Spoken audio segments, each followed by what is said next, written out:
तो चलिए कहानी शुरू करते हैं। दोस्तों, अगर आप मेरे चैनल पर नए तो मेरे चैनल को सब्सक्राइब लाजमी करें। इस कहानी के शुरू में हम लंदन के रॉयल स्कूल को देखते हैं। इसी दौरान स्कूल की छुट्टी हो जाती है और बच्चे अपने घर जा रहे थे। इन सभी बच्चों में से एक बच्ची फैन भी थी जिसके फादर उसे लेने के लिए आए थे और इस लड़की के फादर का नाम कानमीन है। अब ये बुढ़ा कुछ खरीदने के लिए अपनी बेटी को लेकर एक शॉप के पास जाता है और फैन पहले ही शॉप के अंदर चली जाती है और ये बुढ़ा अपनी कार पार्क करने के लिए यहीं पर जगह देख रहा होता है। इसी दौरान यहाँ पर एक बाइक वाला आता है और अपनी बाइक को दुकान के सामने खड़ी कर यहाँ से चला जाता है। फिर ये बुढ़ा अपनी कार को पार्क कर ही रहा होता है, तभी पीछे से एक कार आकर इस बुढ़े आदमी की कार को ठोक देती है। फिर ये दोनों अपनी अपनी कार से बाहर निकलते हैं और इन दोनों के बीच झगड़ा शुरू हो जाता है। इसी दौरान पास में खड़ी बाइक में बॉम्ब ब्लास्ट हो जाता है। इस बॉम्ब ब्लास्ट में काफी सारे लोग घायल भी हो जाते हैं और काफी सारे मारे भी जाते हैं। इस ब्लास्ट में इस बुढ़े को भी काफी ज्यादा चोट लग जाती है, लेकिन इसको अपनी बेटी की पहले फिक्र थी। इसको डर था कि इस ब्लास्ट में इसकी बेटी भी मर ना गई हो। फिर हमें एक ऑफिस दिखाया जाता है। अभी यहाँ पर इवान वुड नाम के एक आदमी को कॉल आता है। फिर सामने से वो कॉलर कहता है कि जो हाल ही में जो बॉम्ब ब्लास्ट हुआ है, इस बॉम्ब ब्लास्ट की जिम्मेदारी ऑथेंटिक आयरन ग्रुप ने ले ली है और अब आगे भी ऐसे ही काफी सारे बॉम्ब ब्लास्ट होने वाले हैं। अब इवान वुड तुरंत ही जाकर इस बारे में अपने बॉस को बताता है। तभी इसका बॉस कहता है कि ये कॉल कहाँ से आई है, इस बारे में पता लगाओ। वही दूसरी ओर इस हादसे वाली जगह पर पुलिस वाले और न्यूज वाले पहुंच जाते हैं और यहाँ पर इवान भी आ जाता है और काफी सारी फोटोज निकालने लगता है। साथ ही में इवान यहाँ पर काफी सारे घायल लोगों को देखता है, जिन्हें देखकर इवान को अंदर ही अंदर काफी ज्यादा तकलीफ होने लगती है। फोटोज लेते वक्त अभी इवान को मीन भी दिखाई देता है, जो अपनी बेटी को अपने सीने से लगाकर काफी बुरी तरीके से रो रहा था और ये पूरी की पूरी न्यूज टीवी पर चल रही थी और इस न्यूज को देखकर कुछ लोग काफी ज्यादा खुश हो रहे थे। इससे हम ये अंदाजा लगा सकते हैं कि मतलब इस बॉम्ब ब्लास्ट के अंदर इन्हीं लोगों का हाथ था। तभी इनमें से एक आदमी कहता है कि अब हम लोगों को यहाँ से निकल जाना चाहिए, क्योंकि पुलिस वालों को जिन जिन लोगों पर शक है वो उनकी चेकिंग जरूर करेंगे और हमारा ग्रुप तो ऑलरेडी उनकी नजर में था। लेकिन तभी दूसरा आदमी कहता है कि हम लोगों को यहाँ पर छुपे रहना चाहिए, क्योंकि हम लोग यहाँ पर ज्यादा सेफ रहेंगे।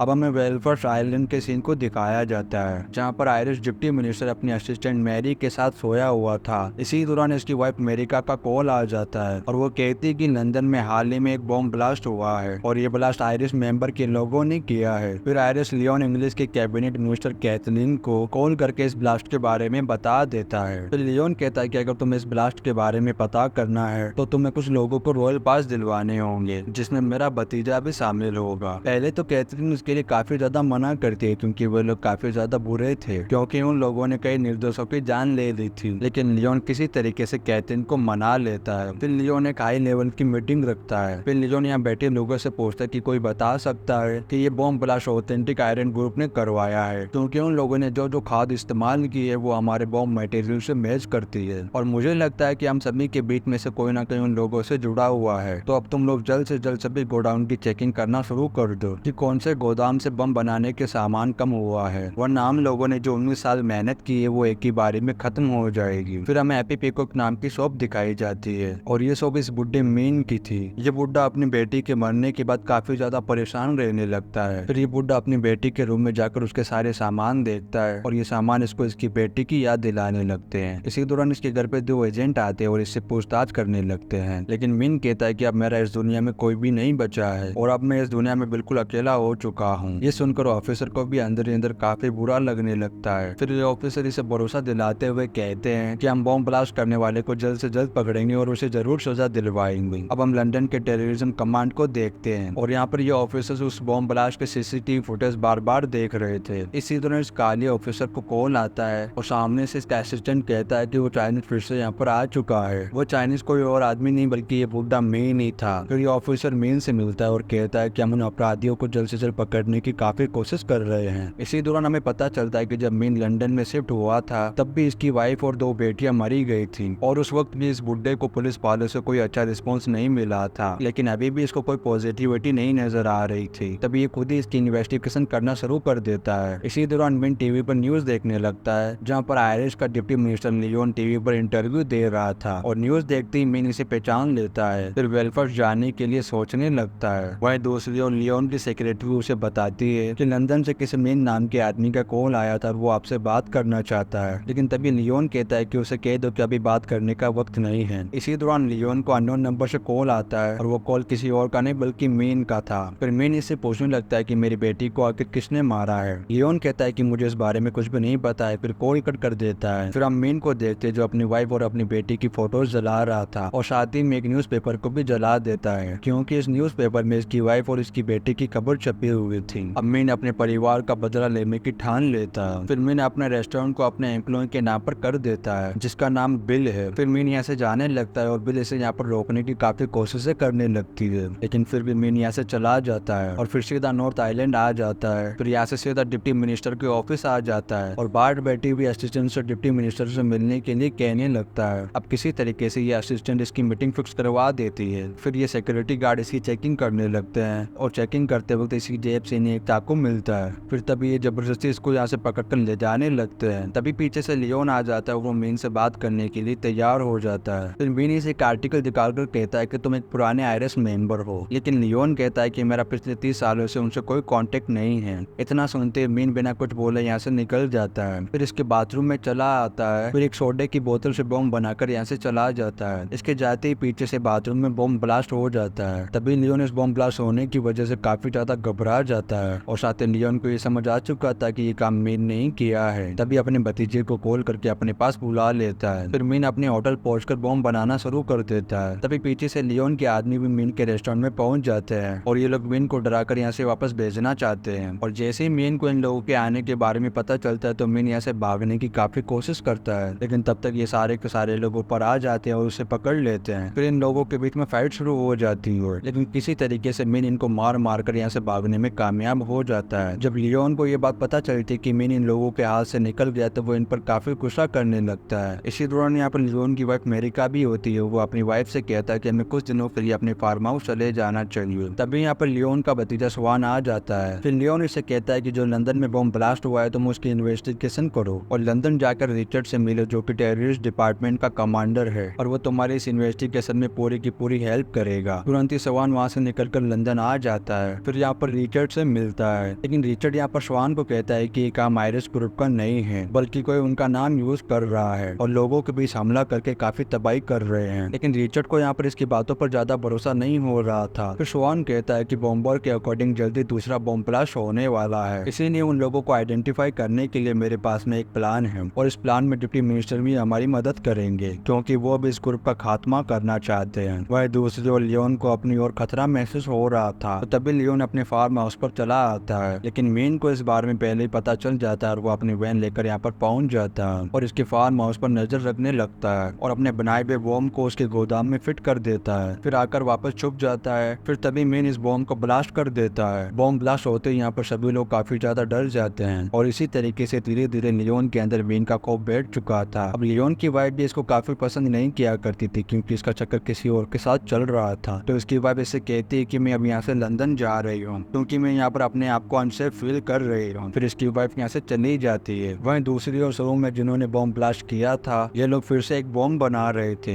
इस बार ये लोग एक बस में बॉम्ब ब्लास्ट करने वाले थे। तभी इनके मोबाइल पर मैसेज आता है कि अब कम्युनिकेशन कोड बदल दिए गए हैं और अब सभी लोग नए कोड को ही फॉलो करेंगे। वहीं दूसरी ओर फिर से मीन लियोन की कार को ब्लास्ट कर देता है और ये देखकर लियोन को काफी ज्यादा गुस्सा आने लगता है और किसी तरीके से लियोन मीन का खात्मा करना चाहता था। तभी लियोन का सिक्योरिटी गार्ड बताता है कि मीन शायद जंगल में छुपा हो सकता है। लियोन कहता है कि तुम लोग जाकर जंगल में छानबीन करो, जैसे ही वो मिले तो उसे जान से खत्म कर देना। तभी ये लोग जंगल की ओर निकल जाते हैं और मीन इन्हें देख लेता है। फिर यहाँ से भागने लगता है। अब मीन एक एक करके धीरे धीरे इन सभी को मारने लगता है। फिर लंदन में हुए बॉम्ब ब्लास्ट के बारे में इन लोगों से पूछने लगता है। इसी दौरान पीछे से एक गार्ड आ जाता है और वो मीन को गोली मार देता है, लेकिन फिर भी मीन यहाँ से भाग निकलता है। इसी के चलते मीन अब काफी ज्यादा इंजर्ड हो चुका था, तो फिर मीन एक जगह पर आकर रुक जाता है और खुद को फिट करने की कोशिश करता है, लेकिन काफी इंजर्ड होने की वजह से मीन यहीं पर गिरकर बेहोश हो जाता है। फिर मीन को सपने आने लगते हैं जब वो अपनी फैमिली के साथ में लंदन आ रहा था। उस दौरान इसकी बोट पर पैरियट ने हमला कर दिया था और उस हमले में इसकी फैमिली मारी गई थी। वहीं दूसरी ओर लियोन मीन के बारे में रिसर्च कर रहा था। तभी लियोन को यहाँ पता चलता है कि मीन आर्मी में भी काम कर चुका है और मीन जंगलों में वार करने में काफी ज्यादा एक्सपर्ट है, क्योंकि मीन ने वियतनाम युद्ध में भी पार्टिसिपेट किया था। फिर हम स्वान को देखते जो लंदन में होता है। लियोन की वाइफ मेरिका के पास आ जाता है। फिर ये दोनों आपस में इंटीमेट होने लगते हैं, जिससे हमें पता चलता है कि मेरिका लियोन को छोड़कर ये सब करने के लिए लंदन आई थी। इसी दौरान स्वान को लियोन का कॉल आता है और वो उसे वापस बुलाता है, क्योंकि लियोन स्वान से मीन को मरवाना चाहता था। जैसे ही कॉल कट होता है तो मेरिका बताती है कि मैं अपने हस्बैंड लियोन से काफी नफरत किया करती हूँ, क्योंकि कुछ साल पहले जो मेरे भाई को मारने वाले किलर थे वो पकड़े गए थे, उस दौरान लियोन उन सभी को कोर्ट जाने से पहले ही मार सकता था, लेकिन लियोन ने उन लोगों को नहीं मारा, इसीलिए वो मेरे बाइक के मरने के बाद भी वो किलर आज भी जिंदा घूम रहे हैं। इधर लियोन अपने सबॉर्डिनेट यूज को बुलाता है और इसे कहता है कि हम लोगों ने काफी छानबीन की, तब हमें पता चला है कि ब्लास्ट में जो सारी खाद यूज हुई वो तुम्हारे गोदाम की थी। लेकिन यूज कहता है कि मुझे नहीं पता कि मेरे लोग ऐसा आखिर क्यों कर रहे हैं, लेकिन वो लोग जो भी कर रहे हैं मुझे लगता है कि सही कर रहे हैं। और यूज लियोन से यह भी कहता है कि तुमने भी इलेक्शन जीतने के लिए बॉम्ब ब्लास्ट करवाया था। इतना सुनते लियोन काफी गुस्से में कहता है कि ये काफी पुरानी बात है। फिर लियोन अपने आदमी को बुलाकर कहता है कि यूज पर नजर रखो, क्योंकि उसको बॉम्ब ब्लास्ट के बारे में कुछ न कुछ जरूर पता है। वहीं दूसरी ओर वो ऑफिसर बॉम्ब ब्लास्ट की वीडियो को बार बार देख रहे थे, जहाँ पर इन्हें इस आदमी के हाथ पर एक बंद मार्क नजर आता है और इससे ये लोग इसकी पहचान कर सकते थे। फिर हम लियोन की वाइफ मेरिका को देखते जो एक पब्लिक बस में से उतर कर आती है, फिर एक आदमी के साथ बाइक पर बैठकर यहाँ से चली जाती है और ये आदमी कोई और नहीं बल्कि बॉम्ब बनाने वाले ग्रुप से ही जुड़ा हुआ था। इससे हम ये अंदाजा लगा सकते हैं कि लियोन की वाइफ मेरिका भी इनसे मिली हुई है। जैसे ही ये लोग यहाँ से निकलते तो बस में एक धमाका हो जाता है और इस धमाके में जो काफी सारे लोग बैठे हुए थे वो सब के सब मारे गए। वही दूसरी ओर स्वान लियोन के फार्म हाउस पर आ जाता है। तभी लियोन स्वान से कहता है कि लंदन में एक और बॉम्ब ब्लास्ट हुआ है, लेकिन स्वान पहले जंगल की तरफ जाने लगता है क्योंकि इसे मीन को मारना था। फिर रिचर्ड लियोन को कॉल करके काफी गुस्से में कहने लगता है कि तुमने अपने कम्युनिकेशन कोड बदलने की बात कही थी, लेकिन बॉम्बर्स ने मीडिया को कॉल करके कोई भी कोड नहीं बताए हैं। या तो वे लोग तुम्हारे प्लान को जानते हैं या फिर तुम खुद इस प्लान में मिले हुए हो। लेकिन लियोन कहता है कि इस प्लान के बारे में मुझे और मेरे भतीजे के अलावा किसी को भी नहीं पता है। तभी रिचर्ड कहता है कि तुम इस पर जल्द से जल्द कुछ करो वरना हम एक्शन लेने वाले हैं और वह आपकी सरकार को बिल्कुल भी पसंद नहीं आने वाला है। तभी लियोन को कैथरीन का कॉल आता है और वो बताती है कि अभी हुई मीटिंग में पीएम ने डिसाइड किया है कि अगले 48 घंटों में अगर बॉम्बर्स का पता नहीं चलता तो वो अपनी आर्मी को सड़कों पर उतार देंगे और इसका अंजाम काफी बुरा होगा। अब लियोन को काफी ज्यादा टेंशन होने लगती है और इसको स्वान और ड्यूस पर शक होने लगता है। इसी दौरान इसका एक आदमी आता है और वो इससे कहता है कि आपने मुझे लंदन में अपनी वाइफ पर नजर रखने के लिए कहा था। जब आपकी वाइफ लंदन में थी तब आपका भतीजा स्वान इनसे मिलने के लिए आया था और उन्होंने 5 घंटे साथ में बिताए। फिर स्वान के जाते ही आपकी वाइफ मेरिका ने ह्यूज को कॉल किया था। इतना सुनते लियोन को समझ आ जाता है कि इस बॉम्ब ब्लास्ट में उसकी वाइफ और ह्यूज का ही हाथ है। वहीं दूसरी ओर टेररिज्म ग्रुप ने उस आदमी की पहचान कर ली थी जिस आदमी ने बॉम्ब ब्लास्ट किया था और इस आदमी का नाम रैली था। तभी कमांडर बताती है कि रैली क्लब में 2 और लोगों से मिला था। तभी रिचर्ड बताता है कि इनमें से एक आदमी का नाम ह्यूज है। फिर रिचर्ड लियोन को कॉल करके बताता है कि जो लोग बॉम्ब ब्लास्ट में जुड़े हुए हैं उनमें से एक तुम्हारा आदमी है और वो तुमसे अभी 100 मीटर की दूरी पर है, तो किसी तरीके से तुम अभी उसे बिजी रखो और अगले 20 मिनट में मेरी फोर्स उसे पकड़ने के लिए आ रही है और अगर तुम्हें किसी तरीके की चालाकी तो तुम उसके साथ साथ तुम भी बर्बाद हो जाओगे। तो तुम्हारे पास अभी वक्त है और तुम ये सब कुछ रोक सकते हो